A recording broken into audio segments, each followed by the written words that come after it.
We ran into some technical Zoom difficulties today, which was pretty amusing. Mitchell here was upside down, which I've never seen before, but we're back right side up. Hi, this is Jake Litke. I'm the CEO of Mediajel. Welcome to another episode of Cannabis Live and Cannabis Marketing Live. And today we're going to be talking about price wars and discounting. We have Mitchell here from Headset. Mitchell, maybe you could give just a brief introduction about yourself. I always like to start with how you ended up in the cannabis industry, and how you're finding it. Yeah, totally. So I come from more of kind of a traditional tech background, being in the data science space. But when I saw this opportunity at Headset working in cannabis, this was a great intersection of both professional interest as well as personal interest. I love my job at Headset. I get to work with all this awesome data in this really budding industry of, this is really like chapter three of cannabis. It's so early. And so I love, having the access to all the data we have at Headset to kind of help guide other people in the industry, and help people see the picture about how things kind of are developing across the country, different regions, different states. But yeah, happy to be here. Thanks for having me. Great. Well, I'm excited to chat with you today. I spend a lot of time looking at data myself for our advertisers and analyzing sales purchase history and incrementality and things like that. But you have a probably a much broader view of the market because you are connected to approximate like how many systems, like how many retailers or brands are you collecting data from? We connect directly through POS systems, retailers all across the country. It's thousands. I don't have the exact number on hand, but that's what's great about the data we get to work with is that it's coming directly from the source, and we have it in markets all across the U.S. and Canada. And so we've built kind of a good macro view, and then in quite a few markets, a very good micro view of kind of what's playing out on the ground. But it's always great too, like talking to other people in the industry, because while I see it in the data, it's great to talk to like retailers and brands, because they intuitively know what's going on a lot more. And then I can kind of try to go sift through the data to try to justify it, from like a numerical or data focused standpoint. Great. From a high level, we work with companies in multiple states, and we see some cycles repeating themselves. California and Colorado have been around for a long time. Those are relatively mature markets. You've got New Jersey and New York coming online more recently. Have you seen from a macro perspective, similar cycles? Have those timelines been compressed in newer states? We'll dive into details, but I kind of like to start with sort of macro. And the other thing you talk to is you talk to someone in maybe in a specific state, and that state is struggling for whatever reason, and they've got a somewhat myopic view of the industry overall, and they think maybe everyone is, it's everything's terrible, but we know that there's success happening in some areas. So what is your if you're on, the CNN or whatever, say what's going on in the cannabis industry today from a macro level? Yeah, I mean, you're totally right. As like each state very much plays out in kind of its own story. And while there is like cyclical things, like I was just writing an industry report about Connecticut. Connecticut, pretty new market, last 2.5 years, roughly. And there's kind of this blueprint to how like a market emerges now. Hmm. But as more and more states and markets come online, the way that they interact with each other also influences how things play out. So, like the blueprint of yesterday is not necessarily the blueprint of tomorrow. But you're totally right to say that like each state is its own kind of thing, and part of it is about how mature the market is, about what the state's been through, what the regulatory framework is, because that's different in absolutely every state. Um, just the geography that it exists in, West Coast markets, which is like pretty saturated versus Midwest and Northeast, which is kind of filling in.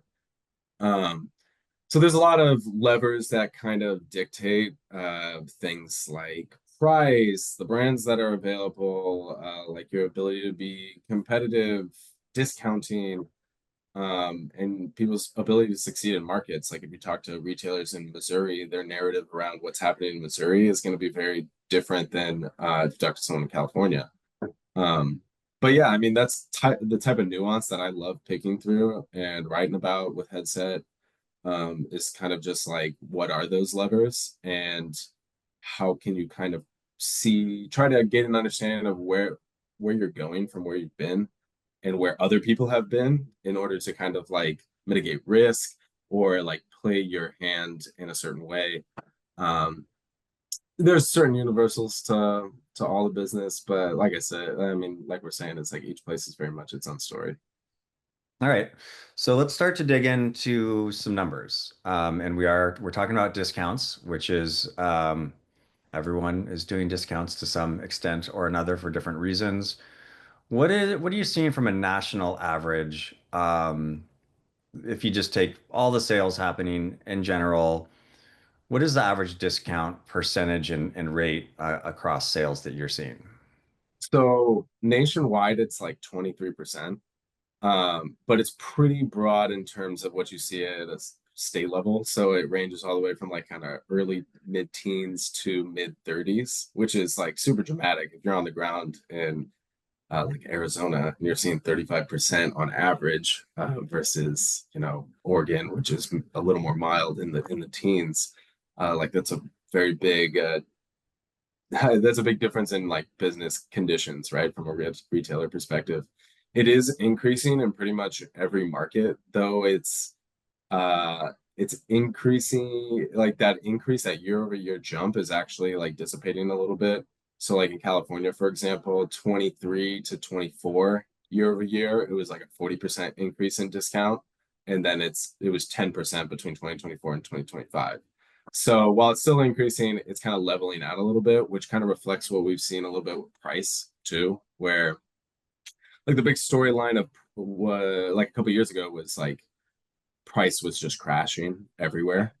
And um it's still declining, but we've kind of seen it like that graph tailor off a little bit or tail off a bit. So we're kind of seeing something happen similar with discounting, but I wouldn't expect that increase to just stop anytime soon. There's obviously a limit to how much you can discount. And maybe that was the situation with prices. You started to approach that limit and it couldn't go further. But especially in newer markets, like places like Connecticut, which I mentioned, or Missouri, it's like that will likely be something that picks up over time as competition increases.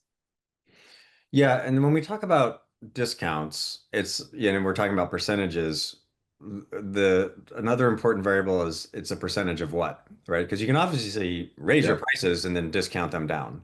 So if you look at the actual, like, take some basic benchmarks like the cost of an eighth of flour or the cost of a gram cartridge in real dollars, what do you see from a pricing trend? So like net of discounts. Um, how do you see is that well, again, we'll talk about national, and then we can talk about some individual states because I know, for example, like Michigan edibles are like less than half the price of what they are in California, right? definitely, definitely. So in real dollars, as they say when they talk about inflation, um, what are you seeing from a retail price that the consumer is paying over time, like, 2 years ago to last year to this year for some of those staples? Yeah, so the discounting metric that we're looking at is like what's the average discount per on average basket, right? And when we're talking about basket size, that's the amount that a person spent, like your average customer spent at your dispensary or dispensaries within the state. And then what was the discount levied against that? So when we're saying 23% off, that's 23% off total basket, which at a national level is about $50. Obviously, that ranges a lot per state depending on prices. Um, You're saying the national basket average is $50 out the is, a, door? is about $50, yeah. So Right. that's pre-discount, or no, post-discount pre-tax. Um, so after the discount's been applied, you're at about $50 is the basket size. Are you able to track? I know some people do like tax included as their discount. Is that factored in when you think about discounts? I don't know how they do it from a POS perspective, but it's effectively they're, subsidizing the cost of the tax. I've seen that done as well. Yeah, I don't necessarily have like the transparency into that. How we choose to do our calculations is pre-tax, or yeah, pre-tax. But the so We see more it being used as a mechanism to drive traffic and increase transaction as opposed to like offsetting taxes, especially in places where it's like you have super high taxes like California, which has I think it's like a 19% excise tax, give or take a couple percentage points. Um, but generally we try to just calculate it in a manner that normalizes it across markets because there's a variety of tax rates. And you are you able to see things like where there's an offer, it's, buy this and get a pre-roll for a penny or something, is I don't Not know. so much the specific transactions, it's more of the rate or the specific promotions, I should say. Like the information I've obtained around how people promote is based upon more anecdotally or how I shop. Like that's something I pay keen attention to here in California. I also have a lot of experience in Washington's market with kind of just trying to see like what types of promotions are people running, and then how does that fit in with kind of the model that I've crafted for myself as I'm sifting through the data in all these markets. Like one thing that's interesting around style of promotion is like in places like Colorado that have like a pretty low average discount rate, about 15%, they have a much stricter regulations around what you're allowed to do as far as promoting your product. Mhm. So like a billboard that says, I mean, like billboards are much harder to even put in Colorado versus California because of the restrictions around what type of you have to like guarantee a certain percentage of the audience of that promotion is going to be within legal age. 71.6 something percent. Exactly. It's Yeah. kind of, I don't know if that's an arbitrary number or how they arrived at that. But I think that really does affect in the way the types of promotions that people run. Yeah. Uh, but I think in general is like people try to, this is something that we focus on is it's like people use it as a mechanism to generate traffic, but then also is it's like, are you creating an opportunity for yourself and for customers too when you're like designing the actual promotion? So yeah. And do you see data on um, the rate of discounting for new customers versus returning customers? Do you have that level of information? We do have that level. I haven't done a like in-depth analysis into like a first timer discount. We have like information around how like your like what percentage of your customer base are repeat and how much of that ultimately influences your revenue. But we just haven't dove into like the first timer discounts because a lot of places like we all know kind of offer that initial like, oh, everything's 50% off since it's your first time. That's obviously like a customer acquisition tool. Have a good positive first experience, they keep coming back. So that's kind of like the front line of discounting, but then it goes deeper than that too in terms of like how you choose to bundle things, the type of promotions that you choose to offer. But yeah. That makes sense.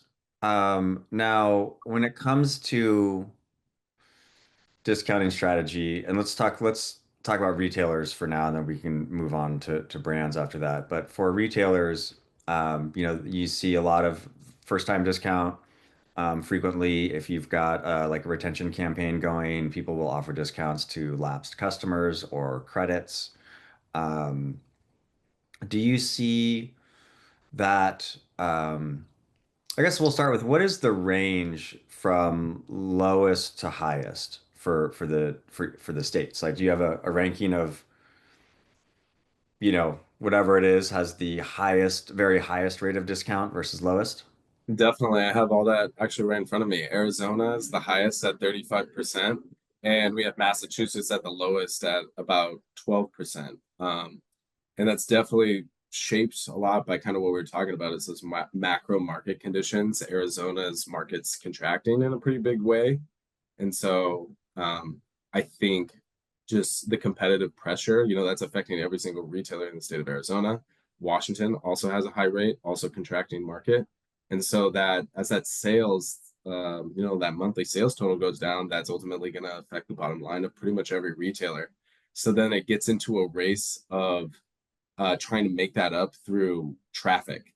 And that's like the number one way in which people are using discounting. I see a lot of blanket discounting, or especially in advertisements, and that's very much attracting people, trying to boost the number of transactions, which is kind of like the most obvious way to increase revenue and make up for some of that gap that you're seeing when you're losing just like overall market value in a place like Arizona. Um, Massachusetts, which is on the lower end of the spectrum, that's a much more stable market. It's increasing it's very mature. It's in a region that previously did not have a lot of access to cannabis. So, like, we also see this in Missouri, also 16% average discount rate per basket. Both of those places have benefited by kind of being the first in that realm in geography to offer access to cannabis. And so they have a lot of pent up demand and also demand coming from out of state, which allows them to uh like not have to run those types of promotions that Arizona does because the demand is still strong. The sales is growing. The sales are growing. Um, and so you can kind of see the direct effect that that has on a market's discounting habits. Um, it's like in some situations, it's like retailers start to feel desperate, and the quickest way to try to feel like they're seizing control of their shrinking revenue is to try to bring in more people. And discounting seems like the most obvious tool to do it. Do you see trend lines that correlate between when a retailer increases their overall discount rate and sales volume going up? How often does that work? I think I don't necessarily have the numbers on that in front of me, but what we see really often is that you may see that the number of transactions going up, but you're also eroding your profit per unit. So if you're not raising the amount of units that you are relative to the amount that you're losing through discounting, then you maybe captured a bigger number, that at the end of the day that revenue number is bigger, but you've eroded your margins past a point that is not profitable, because things like your fixed costs, whether it's your rent, your payroll, that's all staying the same. um, and you really are trying to elicit a behavior that either buoys or grows basket size through things like increasing number of units per basket. So it's like the idea of offering a discount shouldn't be just to get people in the door, but it's also to try to influencing purchasing behaviors, whether it's buying a more expensive item or buying more items. So, as we see price decline, basket size naturally going to decline, discounting affecting price.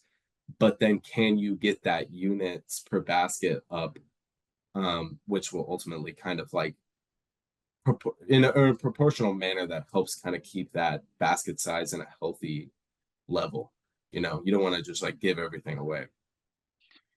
Yeah, so what would a good formula for a retailer to think about as, because I think sometimes people aren't diving too deep into the data, and they're saying, oh, our top line revenue went up, our margin might have gone down, but is there a relatively straightforward formula to say, okay, well, for every percent that you're going, or 10% or whatever it is that you're going to offer as discount, it's not necessarily that you need 10% more sales, right? Because the basket item itself counts. So if you say average basket is $50, right?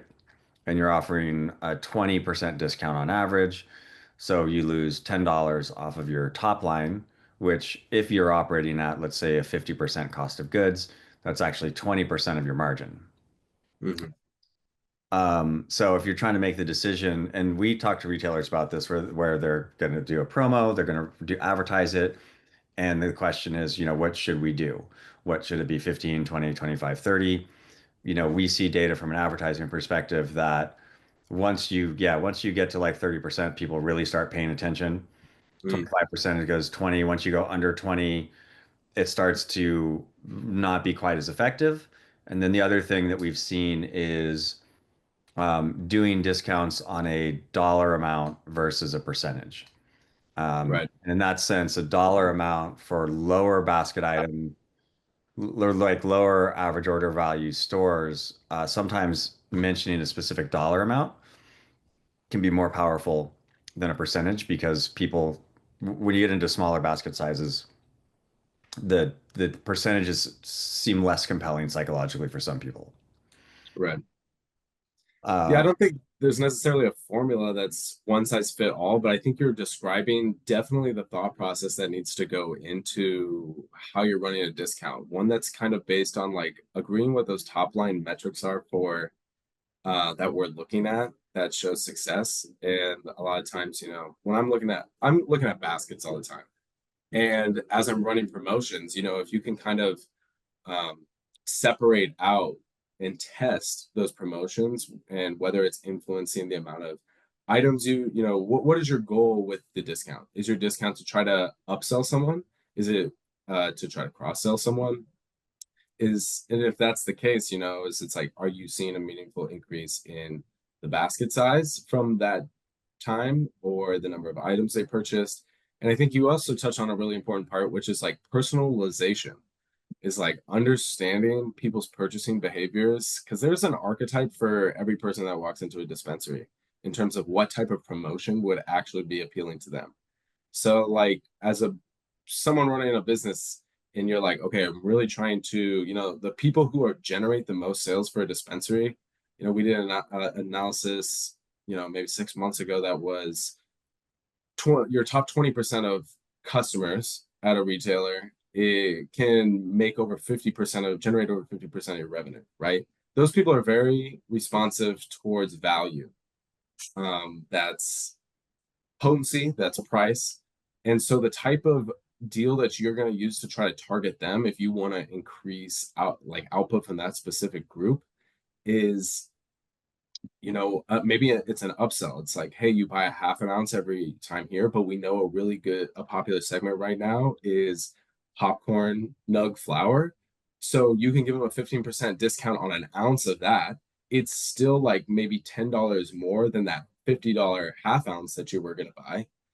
And so you've succeeded and they feel like they've got more value because they got a higher quantity and you've gotten a better value, and they also feel like they've gotten a perceived discount on a higher quantity piece or a higher ticket piece, and then you've also achieved in kind of lifting them to a higher margin product, either a higher margin product or just like a higher revenue or profit, total profit, gross profit product.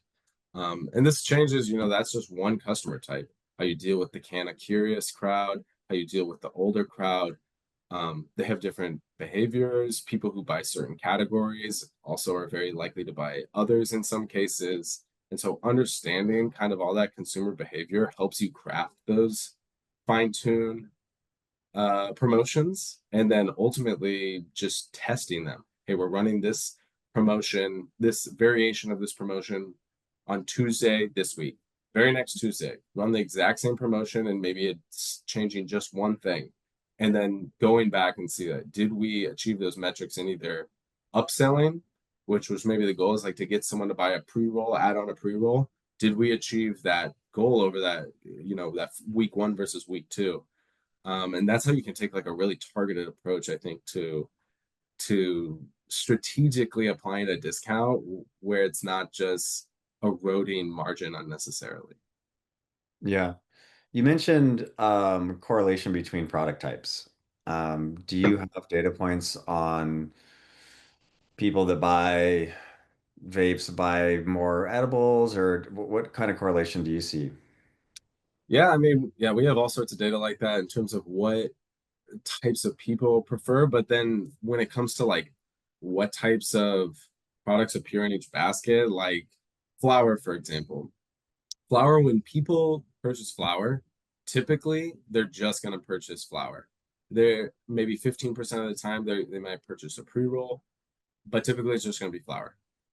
When someone purchases a beverage, more often than just purchasing beverage, they will purchase a edible as well. So that's like a very clear opportunity to try to um, elicit that behavior from the customers. Like we already know there's a pre-existing connection between people who are going to buy a beverage and an edible.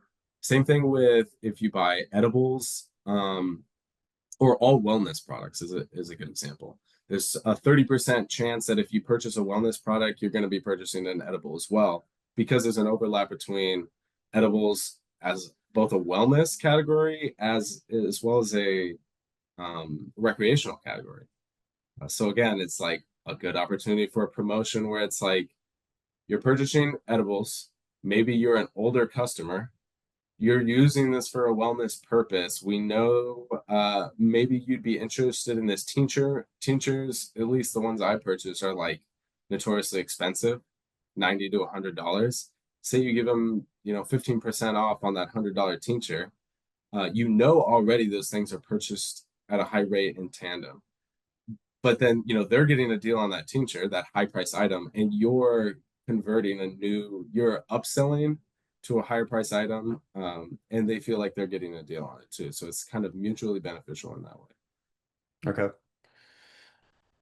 Um, let's talk about what you would do. Let's say you owned Mitchell's Fine dispensary in three different scenarios. One is the contracting market. I think you mentioned Washington as a contracting market. You have a fair amount of experience there. A stable, established market, and then a new market. How would you think about you're planning Q4, and you have those three different market conditions. How different would you approach a discounting strategy in those markets? Definitely. That's a good question. Obviously the contracting market is under a lot more pressure to preserve margins. And so I think that's where like the operational efficiency of the discounting, you're kind of going to have to discount at whatever the normalized rate is, for the customer acquisition side of things. Now, some types of customers are more are more focused on discounts than others. But especially for that large group that's going to generate the most of your sales, you have to be competitive with what the market's laying out as far as discounting. Now, what I wouldn't do is, I went into a store the other day and I think there was a sign that was 50% off the entire store, and it was showed each day of the week. Or it's 50% off BOGO or something each day of the week. That's something I wouldn't do because you're kind of giving it's you need to go a level deeper. And that comes to like really understanding your customers and like when do you have to use discounting as a way to even get them in? Like that more like kind of curious crowd are not nearly as reactive towards discounting as the frequent customer. Um, so like myself, for example, I usually know specifically what I want when I go to a dispensary. I'm going based upon convenience and location if they're Mhm. carrying what I want. If I go in and I get a discount, great. But like I didn't need to get that discount to get what I want. I'm price flexible. Um, I'm going for a specific product. I will pay 60 for getting what I want versus 30 if it's a 50% off entire store, entire product, right? So kind of understanding like the composition of your customer base is super important when you're doing that. I think, in places like Missouri, right, that have less of that competitive pressure, this would be the scenario of um, like developing market that's still growing, is you can use some of those blanket discounting as a way of or kind of those like flashy discounts or big discounts as a way of customer acquisition because people are still shuffling into position as far as like getting your brand name out there, getting your store known within like the local environment. But yeah, at the end of the day, it's like don't give away more than you necessarily need to. um and yeah, be intentional. It's like, do you have high profit margin products? Well, put that discount rate on the lower or on the lower margin product in a way that promotes the higher margin upsell. Um, and like that can be a mechanism to try to like increase that revenue in a way that's like competitive and not, I don't know, just like giving away everything. It's like you kind of got to go a level deeper. Yeah, so that approach might be counterintuitive some people. So let's walk through the math on that, right? You have two products, one has high margin, one has low margin. One might intuitively think, well, I want to discount the higher margin product because I have more margin to lose on that. But if you're talking about on a percentage basis of the total product price, the margin and the actual cost of the product start to make a big difference as well, Right. right? Because 20%, if you already only have 30% margin on something that's $50 versus $100, the amount of real dollars that are changing when you apply that can be different. So your approach is discount the lower price or the lower margin product when you feel like you've got a correlation that like take the tinctures for example, right? I don't know what the margin is on average on a tincture. Right. Um, Gummies tend to have pretty high margin depending on how they're being produced. Um, and you know that they're purchased together. So you offer, in this scenario, you put, let's say you decide you have to do a 23% discount because that's what market is. Would you put the discount on the tincture or the gummy? To be honest, that's the designing the promotion isn't necessarily my area of Yeah. specialization. It's more about trying to elicit a behavior, right? Are you trying to, in a manner of like cross-selling and upselling? Yeah, I So, didn't mean like which one is going to be more effective. Let's take that out of it from a marketing perspective. I just meant mm, just talking about margin, right? For a business, if they have two products, they think they're going to be sold together, people are going to come in the door. From just a pure margin perspective, how does the math work better or worse if they're discounting the lower margin versus the higher margin product? um, to be honest, is I don't have a ton of experience on playing out those exact scenarios, so I wouldn't want to Yeah, all necessarily right. I'm speak throwing all on kinds of something I'm questions not. at you that you probably didn't expect. So, Well, no, I think, and that's a really good question, right? And it's like, no, I think like an inventory manager, right, would probably have a better sense on what makes sense in that regard.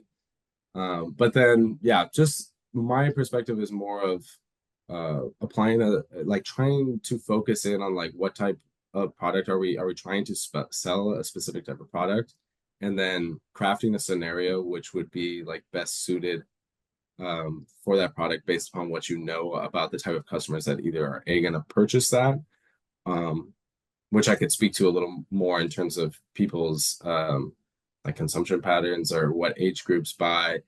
And this kind of comes more into like sales training again, which I'm not an expert in, but there's a lot of room I think for retailers to improve in that experience in terms of like getting the right product and the right promotion to the right type of customer based upon just asking simple questions. A lot of people come in, they know what they want. It's not going to be like, hey, let me help you. Like, are you interested in this? But there are some simple opportunities.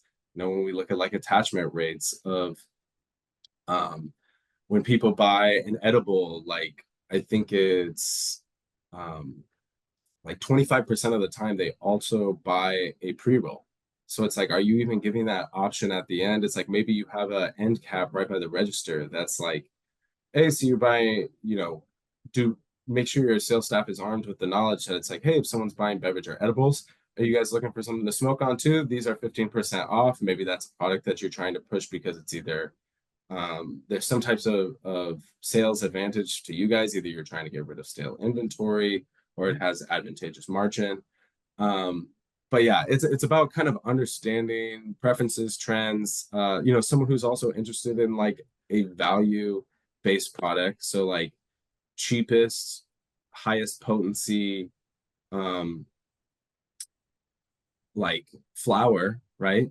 It are also interested in like connoisseur pre-rolls, right? So keef or infused pre-rolls, right? That's an opportunity for an upsell as well. And a promotion that kind of packages that the behavior for that specific customer archetype. okay. You mentioned a couple things I want to dig in on. And just for those of you that are in the Zoom stream, there is a Q&A thing, so you can type in some questions. If you have some questions for Mitchell, I will continue to pepper him with questions that he may or may not be prepared for, regardless. You mentioned beverages a couple times. Yep. Beverages, it's a big topic, and not a lot of people have the view that you do across the market. So, Let's talk about beverages in terms of which states you're seeing the most adoption, and then also as that correlates to kind of overall sales, and if you see some areas, moving faster than others. Yeah, so we have quite a bit of information on beverages. This is, like you said, obviously a big topic. When journalists reach out to us, they're oftentimes asking for data specifically around beverages. Why? Because I think people a lot of times recognize the parallel that beverages have with the alcohol industry and the opportunity that it presents to kind of like seep into the mainstream. What we're seeing though is beverages actually make up a pretty small percentage of total sales, somewhere in like 1.5% of total sales, broken down by category. And it is increasing, although at a modest rate. And most of that increase is coming from kind of high potency beverage category on shelves in California, that the 100 milligram beverages single serving are the ones that are seizing more and more market share. And then kind of with this introduction of kind of hemp derived market, which nobody can ignore at this point, is a lot of that lower dose stuff, which was previously trying to find its way in the dispensary, is really kind of finding its way more into the traditional retailer environment. And both because that kind of meets that customer base who's maybe the kind of curious crowd who's a little more interested in that type of product, and as is true with also the high potency beverage in the dispensary model as well. So I think it's kind of tough to try to mix and match those right now.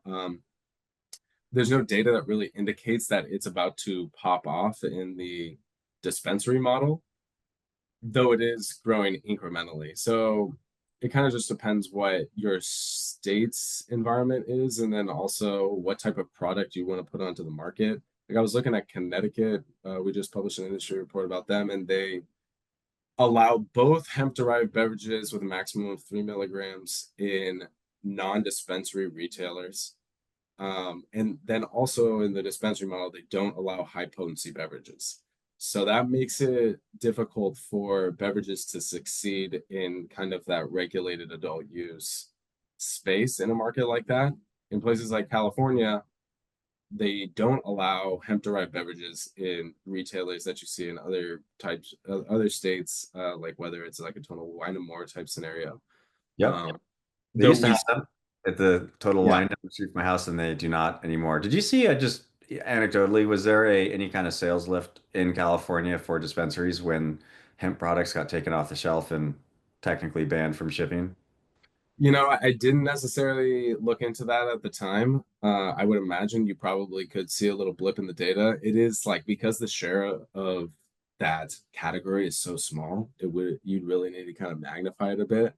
But yeah, I mean that is a really big conversation that's happening right now that nobody can ignore. Is how does this regulated adult use dispensary model that we've kind of become used to in a lot of states fit in tandem with this emerging hemp derived market, which in a lot of places is exceeding the size of this kind of dispensary model.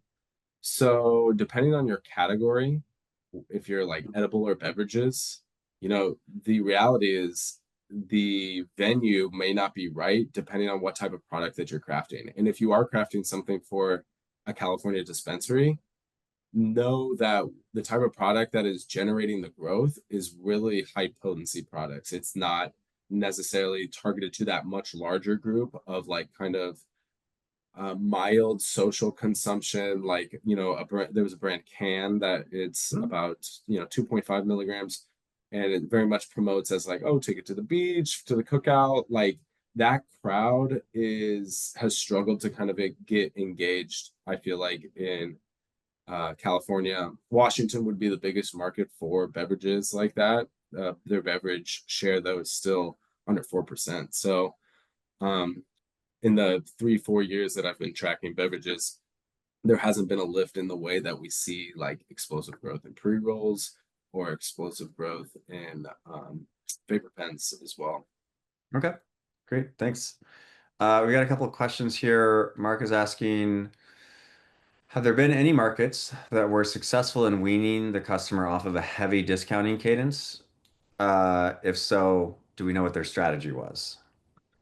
The only markets where I've seen it kind of backtrack, the most recent one would be Missouri. And that's not so much based upon a strategy that they adopted, but it's more of it's just market conditions. They have their total sales, monthly sales, and annual sales is still increasing, which puts less pressure. Like when the demand's still strong, it puts less pressure on them to increase in a way that you see in Arizona because that demand's cooling off big time, and so they're kind of it's almost a move out of desperation. So that's why kind of when I was talking about for the markets that are kind of dealing with a contracted market, your efforts are best spent in operational efficiencies, whether it's promotions in a way that optimizes the benefit that you get for it, and while also balancing what is needed to maintain the customer and acquire new customers. And then also like there's tons of ways to improve things like inventory management, something that Headset works on a lot. It's just that and this is what I talk to reporters a lot about and people who are working in the space. It's like you got to instill really positive business practices in traditional consumer packaged goods or into traditional retail outlets. Like they're definitely studying promotional um, campaigns to understand what is the most efficient. And I think cannabis at times, because of the newness of the nature of the businesses, while people have a lot of industry expertise and maybe product expertise, not as much business acumen. And in a place like California, Washington, Oregon, Colorado, Nevada, Arizona, places which are more mature markets and are going through contractions, the you have to build a very solid business foundation. A time will come back where maybe regulation loosens or additional opportunities present themselves, like interstate commerce, which will kind of shake up the economic levers about flow of demand. Also a crackdown on illicit market that would also very much benefit the state of California. But until then, the way that you can best preserve yourself and work to grow in the future is just instilling really strong business practices. In the state of Missouri, this is I kind of feel like sometimes they're like, oh man, everything's all gravy over here. We're doing so good. We're expanding that. And it's a cautionary tale of what's happening in some of these other states of don't overextend yourself. You need to instill some of these really positive business practices and surround your operation with people who have strong business acumen to ultimately build a business that's going to last. Um, so unfortunately, I don't think I have like a like an example I can point to of someone where it's like they all got together and decided we're moving this from 23 to 13. Um, I think that's actually illegal, but yeah, definitely. I think that's called price fixing, but I'm not sure. Now, even in California, where there's been like a pretty big washout in terms of retailers or even regionally, do you ever see? I don't have any data. This is sort of an anecdotal theory that I have, which is that when you have operators that may not be following normal best practices and or are desperate, that are just throwing out larger and larger discounts, it makes it harder for other businesses to not do the same thing. And so later stage markets like California, have you seen any sort of movement in terms of, okay, now that instead of there's less dispensaries now than there was before, right? Mm. So when there is less competition in an area, is there a direct correlation to being able to ease off of discounting? Or have we not seen that happen yet anywhere? Well, um, you know, I can't say definitively, but I would say there's a lot of evidence in California to that being the case. It's like California's kind of gone through some aches and pains, and like you said, is that the amount of dispensaries that are around has been trimmed down to what kind of the evolving market can support. And in return, you have a slower increase in discount that went from 40 a year prior to now Mhm. only 11 this past year. And then Wait, are also you saying that the discount rate went from 40 to 11? the increase in discount rate. The increase. So So it it went up jumped for 40% in between 23 and 24, and between 24 and 25, it jumped 11%, okay. which is an encouraging sign that like it's at least moving towards stability. That has also kind of been seen, like I was explaining before, in price compression. Also, like the fact that California's at 21 in August of this year, 21.6% is the average discount per basket. And like we said, Washington's dealing with 35%. So when you're kind of considering that relative to kind of whatever other waypoints we have to chart where California's at in regard to rampant discounting, it's actually doing better than a lot of places, including places like Michigan. I mean, Michigan is a whole other like anomalous beast, but that's a place that doesn't have a trouble with demand, but still is under competitive pressure to apply significant discounts to try to like bring people in. And they have like unlimited license scheme, I'm pretty sure there, which just only grows that competitive pressure. And kind of as you alluded, is there's a washout. It's like people who are throwing out crazy discounts. Sometimes that's a move of desperation, and like don't get caught up in trying to keep up with that. If you're doing the work to like solidify things like inventory management, strategic promotions, and staying in touch with your top customers, like that's like another thing where um if you have someone, it's like one of the modules in our free retailer tool is like customer segmentation. There's a cannot lose group where it shows you like your top customers. And if someone's spending $1,000 to $2,000 at your dispensary a month, you bet I would have someone call them up. Hey, we got this new product in that we know you like.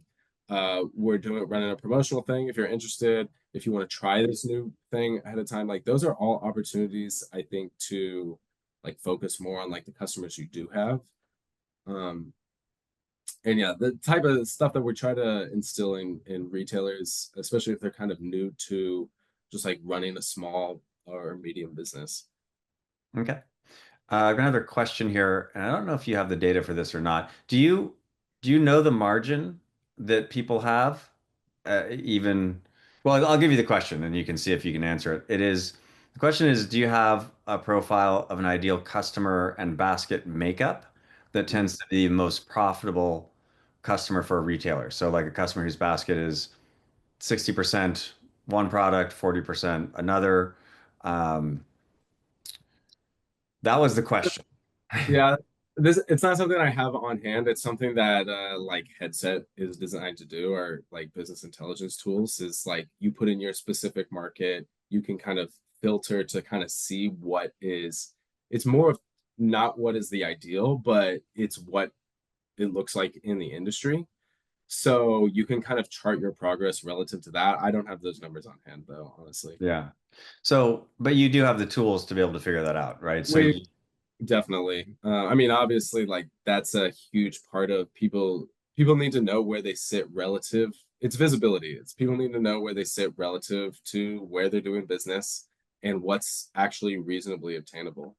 But yeah, like margin stuff can be a little difficult for me to answer just because it can kind of be all over the board, and I don't work directly in like micro analyzing inventory.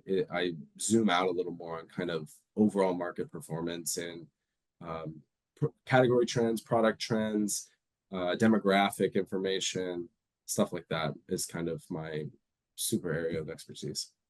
but you could answer that question with your market level data and say, here is what are common basket combinations, right? Like people buy these type of things together. And then the retailer could look at their own margins and say, how can I put together discounts or offers or whatever it is that will appeal to people that buy both of those products.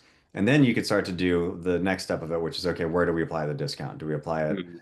to this product or that product? Which one is the pull and which one is the attach, right? Meaning Mhm. like they come in for this and they're likely to buy this other thing. Right. Yeah, like I said, all those tools exist within Headset. I just don't necessarily have those in front of me. We do have information in terms of like the when it comes down to like what a good basket looks like relatively, like I said, it's 50 at the national level for various markets. That is, let's see if I have that in front of me. For the units per basket, that's about 2.7. The only anomalous one in there, and everyone kind of hovers around that range, but the really anomalous one is Michigan, where it's 6, which is crazy. Um, and I But think is the basket size still the same? uh For like dollars, right? So six products, but are they buying six pre-rolls? yeah, that's a great question. Right? I thought I included basket size per market. I don't have that in front of me right Yeah. now, but definitely something to look at. That's a good example of like you got to balance the scales. Is if your basket size is in the lower 25% of the country, but then your units per basket is sky high, it's like that's not really a balanced scale. Yeah, so we got another question here. We're getting close on time. Other than discounts or price, what are you seeing as top purchase drivers for consumers? I'm not sure if you, yeah, Well, what was the first thing? It was price and what well, was it? yeah, if you, so if we take discounts or just is it a value, right? Is it Oh, cheap? Is it no. what other things do you have any kind of data on that would help someone understand what are purchase drivers for consumers? What makes people purchase? The number one thing is potency and price. Those are the two elements of value.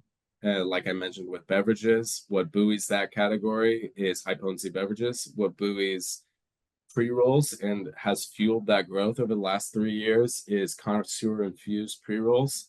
And really, and that is the crowd that's most sensitive to discounting. So like on 710, looking through that, it's like people really were shopping for the best deals on concentrates. And I mean, even knowing that, how you run your deals for 710 is completely different than how you run them for 420. That attracts a much broader market. Um, but yeah, I mean, potency is the big one. I think another thing that's more emerging that because that's another thing that's big in the news right now. We recently published a blog on it with like potency by data. If you want to go look at that, it breaks down each market and the trends behind that. But it's uh, trying product development is so based around potency at the moment. There are signs of brands that are really successful, like Camino, that do effects driven marketing for their products. So they're still in that low dose category of anywhere from 2 to 10 for edibles, but they're working with CBG, CBN, THCV. This is true with beverages. They're finding their way more and more into those products. And that captures a totally different market of people who are maybe at that maybe more connoisseur type, like they understand these terms, they understand the effects, like when they're even using cannabis, it's not about necessarily like they understand the nuance of effect. And so that's a group that I think can continue to be engaged with like in a very profitable manner. Yeah, Um, that's a good point. That's a good thing to take away. You know, when you're going in, like I like THCV products, right? So if I'm gonna go into a dispensary, at that point the price is kind of irrelevant, right? Because there's only going to be a handful of products, and then it's going to come down to which brand do I like. And that is a way to bypass the discounting because you're appealing to a different value that the consumer wants. They're not just trying to like how many milligrams of THC can I get for how few dollars. I'm looking for something that makes me feel like this, and that really changes the calculus in terms of what your competitive landscape looks like on the shelf. right. And so like the number one thing is that value and potency, like the second largest flower segment right now after hybrid is popcorn Okay. hybrid, and that's because that's a cheaper product, right? So that's going to be your number one answer. However, Jake, I think you're illustrating it like with both your preferences. Those are also my preferences too, of people who are very cannabis literate, but maybe are not optimizing for price and potency. Is there's kind of, do you have stuff on your shelves that is also targeted towards this very cannabis literate, interested, consistent user and also you are willing to pay a higher price for what you want. That is a group that I think is untapped, and I also think is very profitable. One that I think people have been trying to make work for a long time is the Canna Curious crowd.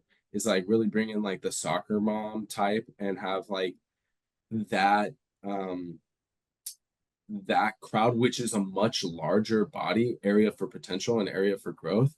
But we just haven't really seen that manifest in like significant amount of sales.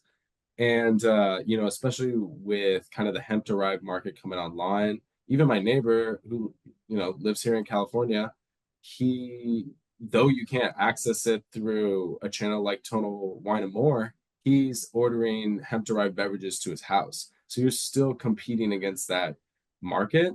So if you're trying to diversify who you're trying to attract to, I would play more into that cannabis literate, but um, maybe I like to use the word connoisseur a little more because they're like, really exploring products. And those are the brands, the way they market, whether it's like, here are all your terpene profiles, here's all the test results. Like that's the type of stuff I gravitate towards. Um, and I think there's a lot of room to expand that. Yeah, we could talk about this for a long time. I'll just say, on that sort of effects driven, consistent type of thing that people are looking for, right? As you're saying, the cannabis literate. Um, and the opportunity for growth there is to create more of those people, right? The Canna Curious crowd is way too large of a bucket. It basically is people who don't smoke weed a lot, right? Yeah, So if when you try to attack a broad market like that, you're not going to be successful unless you break it down into cohorts and give them a value proposition that they're interested in. Um, I forget what movie it was, but like McDonald's or Starbucks succeeds because they deliver a consistent experience, right? That they found people that like that. And it's also widely available. But if there's not very many of the people that are looking for those effect-driven products, I think the goal as a brand in this case is to find people to turn into those customers, right? That they're just not aware that these effects are can be prescriptive and controlled, and it does, interest a different type of consumer. So right. I think that's amazing insight. Like it's still very new, but that's honestly where you can I think oftentimes those people tend to spend more too because they are interested in that regard or in those elements of cannabis. And so there's an educational component that goes alongside that, which is something that your business or sales staff or whatever can kind of help promote and build an identity around. yeah, you could probably just not discount that at all. So if you want to get away from discounting, try I to totally agree. I totally find agree. or build customer bases that are looking for a specific product rather than just value. All right, we're over on time. Thank you so much for all of your data points. Sorry for asking you questions that you didn't have answered. That's totally okay. Um, but how can people get a hold of you? It sounds like there's lots of great information on the headset site that's freely available. Um, if people are not familiar, tell us a quick minute about headset. Yeah, headset. We're building products to help their cannabis businesses run better. We have a free retailer tool that kind of gives you insights into sales and your employees and all that stuff. We have an insights tool that allows you to explore a lot of these, like your brand performance relative to the market and other brands, and delivers a lot of these like consumer trends that I kind of talked about a little bit as well as vendor managed inventory. That's the one that people are really kind of focusing on these days is automating a lot of that relationship between vendors and retailers to try to eliminate stockouts, stuff like that. And if you want to find more information, Headset, LinkedIn is a good follow. I'm always trying to publish like little data tidbits that show highlight different markets. Also, just the resources tab on headset.io has industry reports on various markets, blog posts, and also we have category reports too. So a lot of good free information out there as well. Great. Well, thanks again for your time today. Appreciate it. And have a great rest of your day. Yeah, thanks for having me. Bye All bye. right. Thanks, everyone. Bye.